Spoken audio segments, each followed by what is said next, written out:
ಎಲ್ರಿಗೂ ನಮಸ್ಕಾರ. ಹೆಸರು ರಾಜಮ್ಮ ಅಂತ. ಓದಿರೋದು 5ನೇ ಕ್ಲಾಸು. 28 ವರ್ಷದಿಂದ ಮನೇಲಿ ಅಡುಗೆ ಮಾಡ್ತಾಯಿದ್ದವರು. ಇವಾಗಲೂ ಅಡುಗೆ ಮಾಡ್ಕೊಂಡು ಮನೆ ನೋಡ್ಕೊಂಡು ಮಕ್ಕಳು ನೋಡ್ಕೊಂಡು ಬಂದು ಈ ಥರ ಮಾತಾಡಿದ್ರು ಕೂಡ ಮೋದಿ ಕೇರ್ 81,200 ರೂಪಾಯಿನ ಮನೆ ಮಕ್ಕಳು ಕಳಿಸ್ತಾ ಇದೆ. ಆ ಥರ ಆಗಿದೆ. ಅಷ್ಟೇ ಅಲ್ಲ, ಮಗನೂ ಕೂಡ ಡಾಕ್ಟ್ರ್ ಮಾಡೋವಂಥ ಪವರ್ ಕೂಡ ಮೋದಿ ಕೇರ್ ಕೊಟ್ಟಿದೆ. ಮೊದಲು ಯಜಮಾನ್ ಪ್ಯೂನ್ ಕೆಲಸದಲ್ಲಿದ್ದರು. 405 ರೂಪಾಯಿ ಸಂಬಳ ಇತ್ತು.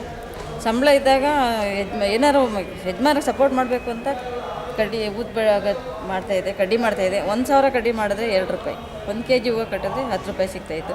ಅದರಿಂದ ಏನೂ ಮಾಡೋಕ್ಕಾಗ್ತಾಯಿರಲಿಲ್ಲ. ಇದೇ ಒಂದು ಟೈಮಲ್ಲಿ ನಮ್ಮ ಫ್ರೆಂಡ್ ಬಂದು ಅವಕಾಶದ ಬಗ್ಗೆ ತಿಳಿಸಿದ್ರು. ನಾನು ಫಸ್ಟು ಬೆಂಗಳೂರಿಂದ ಬರೋರು ಹಳ್ಳಿಗೆ ತುಂಬ ಚೆನ್ನಾಗಿ ಬರೋದಕ್ಕೆ ನಾನು ಬೆಂಗಳೂರಿಗೆ ಬರ್ತೀನಿ, ನಾನು ಮೆಜೆಸ್ಟಿಕ್ ಏನೋ ಥಿಯೇಟ್ರ್ ಅಂತೆ ಅದು ಇದು ಅನ್ಕೊಂಡು ತುಂಬ ಆಸೆ ಇತ್ತು. ಬಂದಾಗ ಗೊತ್ತಾಯಿತು ಯಜಮಾರು ಸಣ್ಣ ಕೆಲಸದಲ್ಲಿದ್ದಾರೆ, 405 ರೂಪಾಯಿ ಸಂಬಳ ಅಂತ. ಆವಾಗ ಆಸೆ ಎಲ್ಲ ಹೋಯ್ತು. ಅದೇ ಥರ ನನಗೆ ಅದೇ ಆಸೆ ಮೈಂಡಲ್ಲಿದ್ದದ್ದು. ಒಂದು ದಿವಸ ಫ್ರೆಂಡು ಆಫೀಸು ಎಲ್ಲಿ ಅಂತ ಕೇಳಿದೆ. MG ರೋಡ್ ಅಂದರು. ಖುಷಿಯಾಗೋಯ್ತು ನನಗೆ. MG ರೋಡ್ ನೋಡ್ಕೊಂಡಂತ ಹೋಗಿದೆ. ಅಲ್ಲಿ ಹೋಗಿ ನೋಡಿದಾಗ ಗೊತ್ತಾಯಿತು ನಾವು ಮಾಡ್ಬೋದು ಅಂತ. ಆವಾಗ ಬಿಸ್ನೆಸ್ ಒಳಗಡೆ ಬಂದೆ.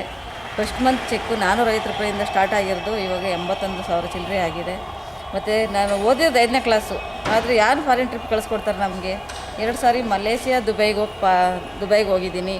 ಮತ್ತು ಮಗನಿಗೆ ಏನಾದರೂ ಚೆನ್ನಾಗಿ ಓದಲಿ, ಮಕ್ಕಳನ್ನಾರ ಮುಂದೆ ಓದಿಸಿದ್ಮೇಲೆ ನಮ್ಮ ಲೈಫ್ ಸರಿಯಾಗುತ್ತೆ ಅಂದ್ಬಿಟ್ಟು ಮಗನಿಗೆ ಹೇಳ್ತಾಯಿದ್ದೆ, ನೋಡಪ್ಪ ಓದ್ಕೋ, ನಿಮ್ಗೊಂದು ಸೈಕಲ್ ಕೊಡಿಸ್ತೀನಿ ಅಂತ.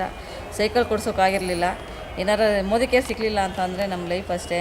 ಅದೇ ಸಾಯಿವರೆಗೂ ಅದೇ ಒಂದು ಮಾತು ಕೇಳ್ಕೋಬೇಕಾಗಿತ್ತೇನೋ.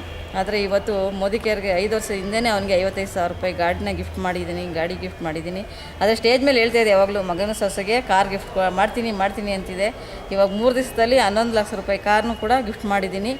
ಅದೇ ನವಂಬರ್ 18ನೇ ತಾರೀಕಿಗೆ ನಮ್ಮದೇ 1 ಕೋಟಿ ಮನೇನ ಓಪನ್ ಆಗ್ತಾಯಿದೆ. ಮತ್ತು ಪ್ರತಿಯೊಂದು ಬದಲಾವಣೆ ಅಂತಂದರೆ ಮೋದಿ ಕೇರಿಂದ.